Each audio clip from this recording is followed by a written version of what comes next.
So today what I'm doing is doing a custom wall surround with an acrylic base for a shower. We're going to do two 24 by 20 or 24 by 12 niches in the corner, and they will be set at the bottom level will be 3 feet from the first one from the bottom to the tub, to the base I mean, and then from the other one will be at 5 feet from the bottom of the base, so the top of it will be no higher than 6 feet. So I'm using 24 by 24 inch tiles. If they're going to be a square tile, we're going to go up square pattern, or all the grout lines are going to be consistent, crossed, like a crosshair. Now, I pulled this base. This base was used.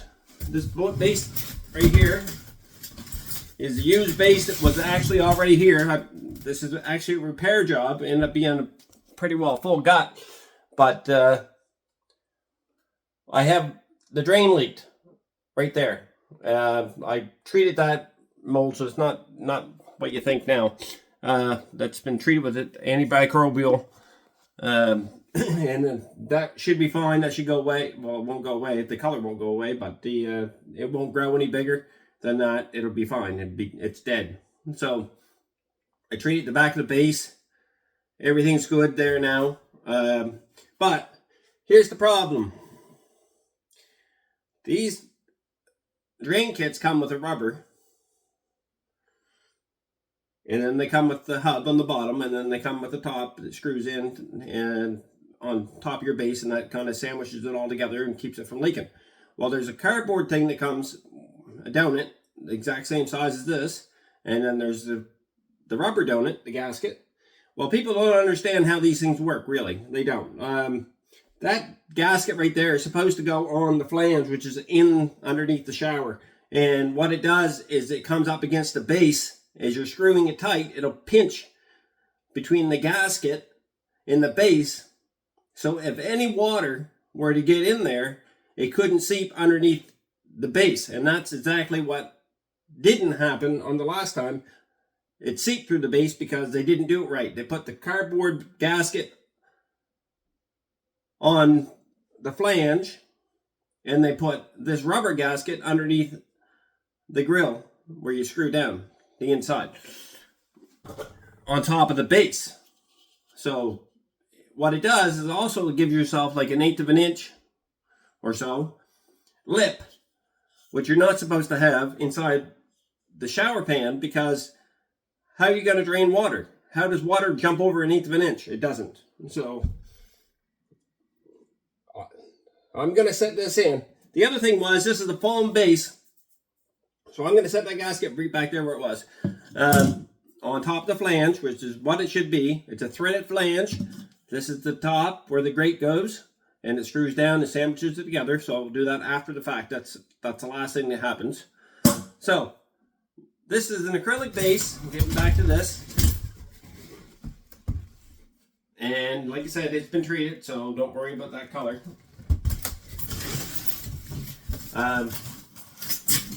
And it was spongy.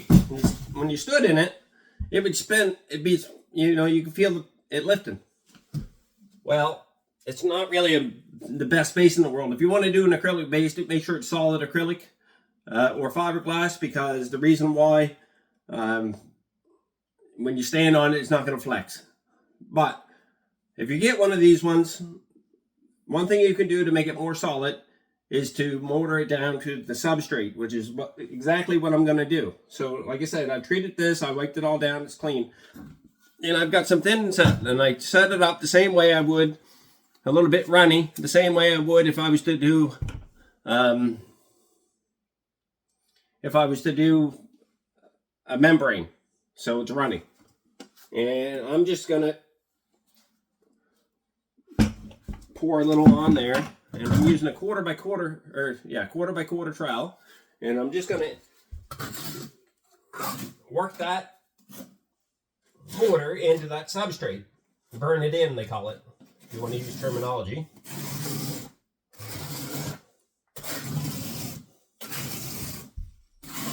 And I do that to make sure that it adheres, the mortar adheres to the substrate, and you definitely don't want the mortar just to be sitting on the substrate and then crack off. So there'd be no point in putting it on there. So just make sure that your substrate's clean. I did. I made sure this one was clean. And then I also sprayed, I washed it, and there's a little bit of moisture on it, and that's going to help from absorbing the moisture from the mortar before it has a chance to set up.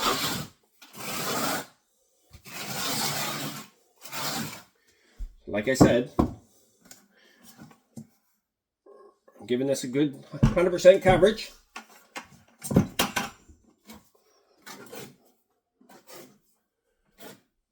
Now, what was happening here, and the reason why we changed this one, I think it's because it was a while when I came in and looked at it. So I'm pretty sure the conversation went that they could smell mold and whatnot, and the tile work was really, really bad. And it was really bad. Lippage everywhere. Like, I'm not talking little lippage, I'm talking quarter inch lippage. So I busted the whole tile out, and we'll put a Detra membrane in, or sorry, a Curdy board membrane in, and we'll go again.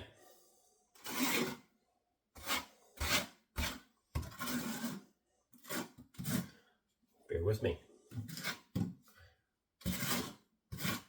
Now, I didn't undo any of the plumbing here because we're going to use the exact same setup again, so I didn't undo the plumbing. There's no point in going through all that. I mean, it's bad enough that the base was a total disaster. I had to clean and clean and clean. It's still not perfect, but I decided that it is what it is, and I'll clean it up the rest of the way when we get to the finishing stages. So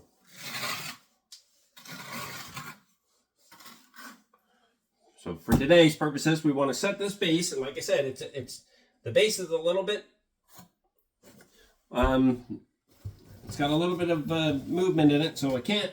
What I want to do is I want to set this base, and then I want to leave it set until the mortar sets up on the base. So when I'm standing in it, it doesn't flex the base and break the seal between the mortar and the base. So I want this mortar to stick to that base. Now, what I'm using is All Set. It's by Sluter, and it's a modified mortar, and that works really well for doing this. I know for a fact that I don't have to worry about it on sealing itself.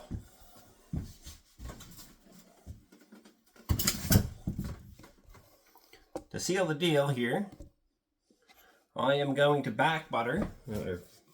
I don't know if I'm going to back butter, but I'm going to run some mortar on the back of this base just to make sure the mortar is going to stick to the mortar on the floor.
Now this is pretty liquefied mortar. This mortar is pretty running. Not running enough that it's falling all over the place, but it's running enough that it wouldn't hold a big gob on there. And I did that on purpose so I could press the base into the floor and not have to worry about the base or any excess mortar being a problem, because if there's a clump of mortar on the floor, it'll hold the base up in a certain area and then it won't seal the rest, because it doesn't be able to have any contact. So I decided this was my best option.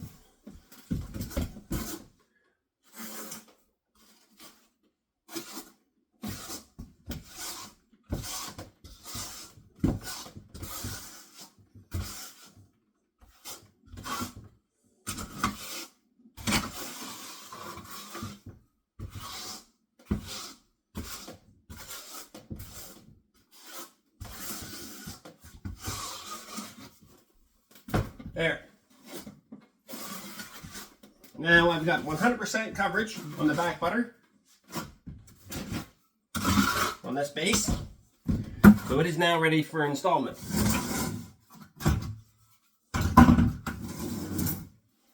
Now, there's a front and a back on this base, and I need to make sure that I have the front and the back in the right place. I just have a little bit of mortar on this floor, and it's tile floor now, so I need to make sure that I clean that up. I don't want mortar on top of tile, finished tile. So, okay, so now the base is ready for installment.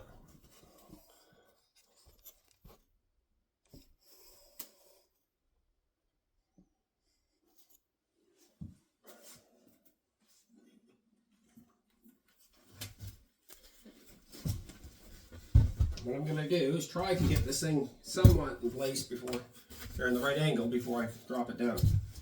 So I'm going to set it at the back first.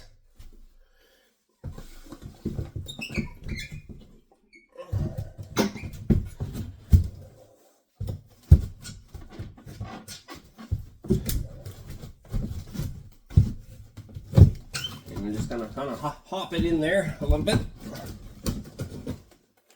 And then set it straight down into my mortar bit.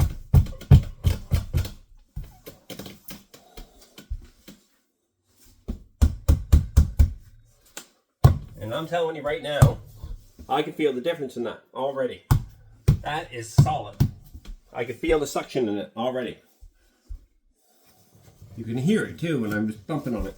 Before it sounded almost hollow, because what was happening is, and I don't know how it ever sealed around the base, because if your base isn't tight and it flexes and your tile's tight to the wall, if your base is your tile is only as tight as what your base was when you installed it. So basically, if you put yourself in there, you're 200 pounds.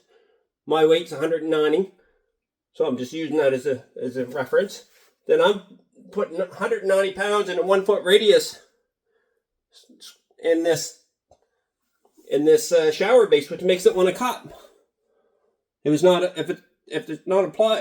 stacked, then why wouldn't it want to cut, right? So anyway, so by me doing this, now this base won't be able to cut. This base is now solid.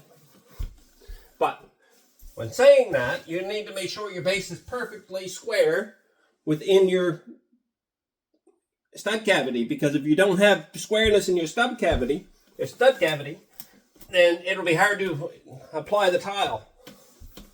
So now somebody done some work here before, so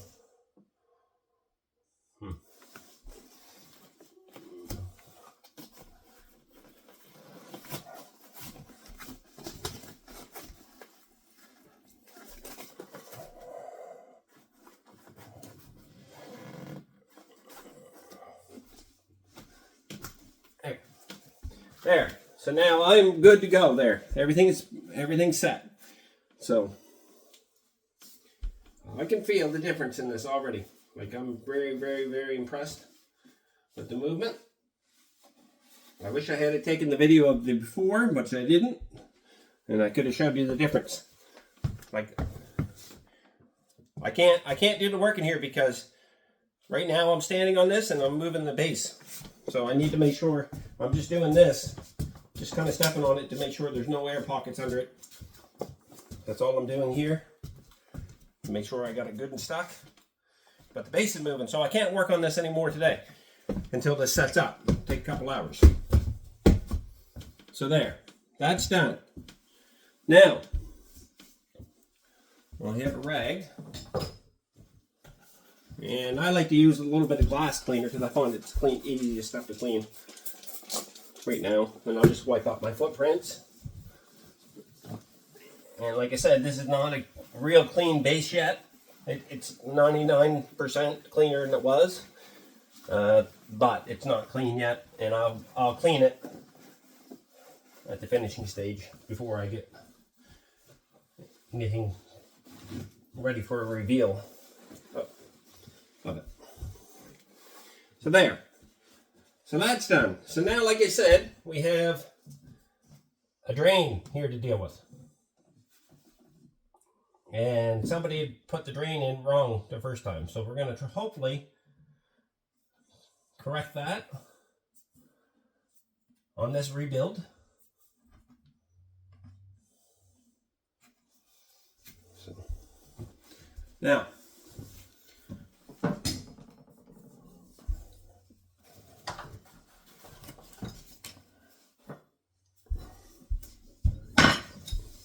what I like to do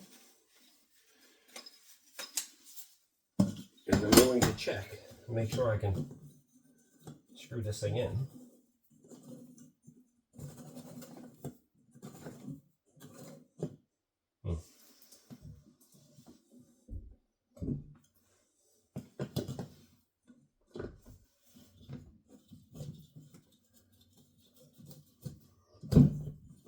Okay, so what I'm going to have to do is I'm going to have to hold the inside of the drain up. It's loose a little bit, and to catch my first couple threads. And then once I get it threaded, then I'll be fine. So what I'm going to do here is I'm going to run a little silicone around the hub, around the flange. And that flange, on the upper flange, is going to set hard down on that base, which is now, fairly solid. It's not too much of a lip. So the water shouldn't lay in there like it was. So I just run a nice bead.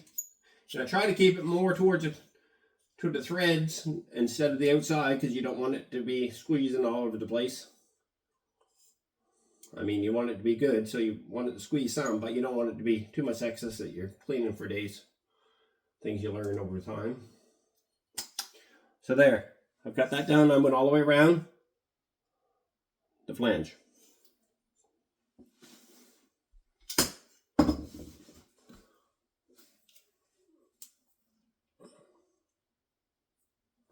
Now I'm going to go inside and pick up my flange, the base part of the flange. Nope. Nope.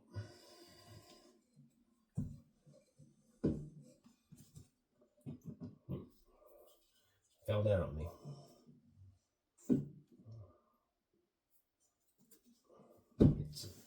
It's a little difficult. You're going to have to play with it a little bit probably, but to get it started.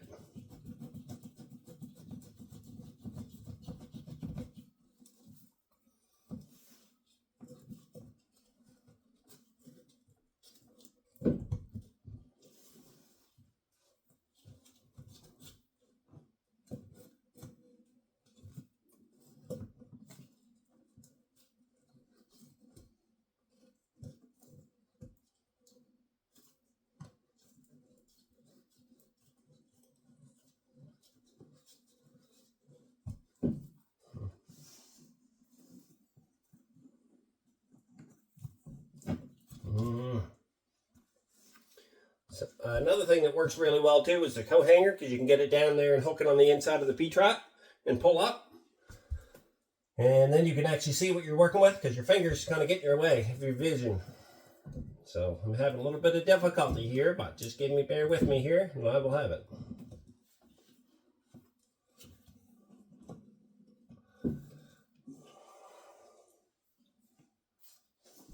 I'm just putting you on pause. Okay, I'm going to try something different. I've stuck my flat bar in there, and I can pick it up easier than my fingers. So I'm just going to set my flange down in there. I re-siliconed it because I've been playing around with it too much now, and I don't want it to have a bad seal. So I can pick that up and I can move it a little bit. It'll hold itself. And I'm going to try to do is I'll try to spin this flange down inside that. And it seems like it started. I don't know yet, but we're going to find out. Just going to pull a couple threads through. Do I feel like it's getting... I don't know. No, it did not start. Did not start yet.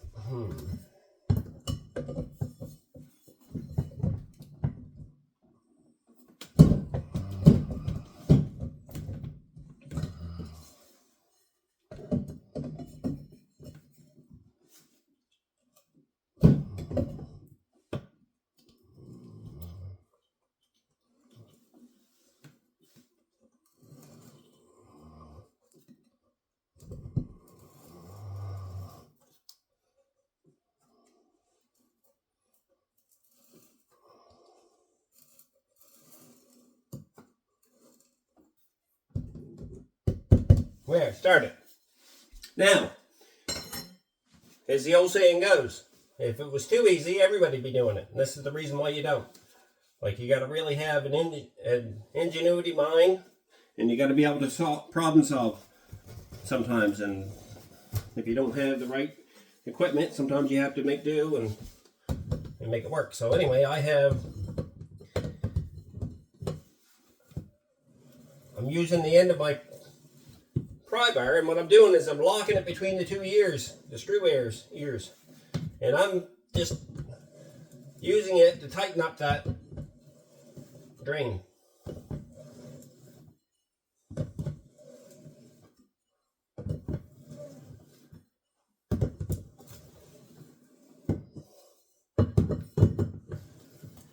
And it's actually doing no damage to the ears where the screws are.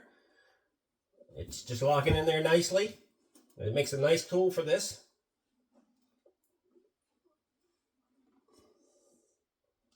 It's tightening up really nice.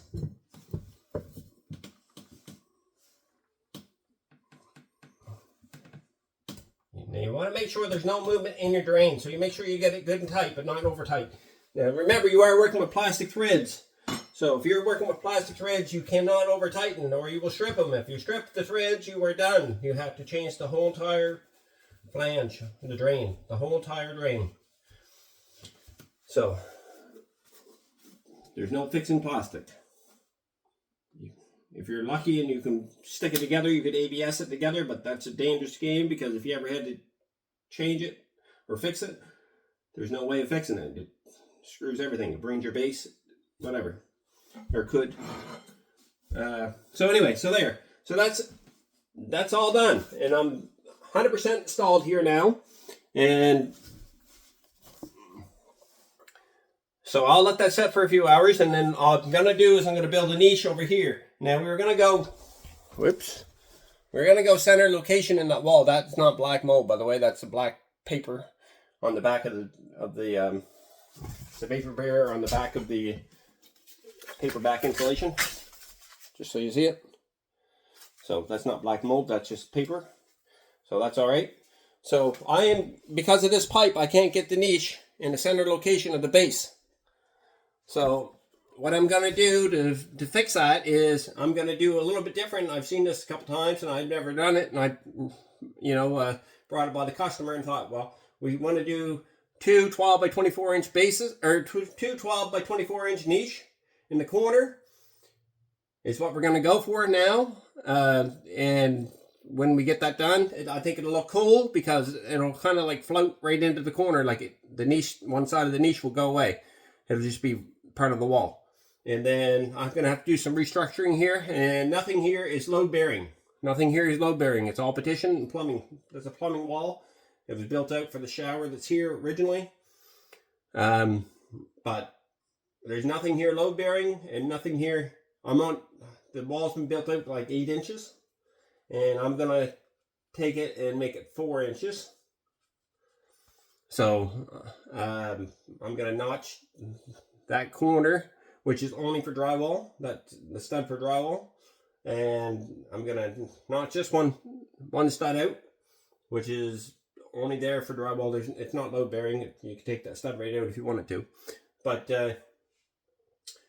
and then I'm going to reframe a niche, 2 niches in there in the right places. And I can't do that right now. I had to have, in order to get my niche height, I had to have the base set. And now the base is set. So now once I can get on the base without it moving, I can get my measurements for my niche. And now I'm good to go. And I like to do it so the niche is set up into a grout line if I can. So I'll leave this one here. I won't be able to. I will be able to, but it's not going to be what you normally see from me in a niche because of the size of the tile. I'm doing a 112 by 24 inch niche, and I've got 24 by 24 inch tiles square.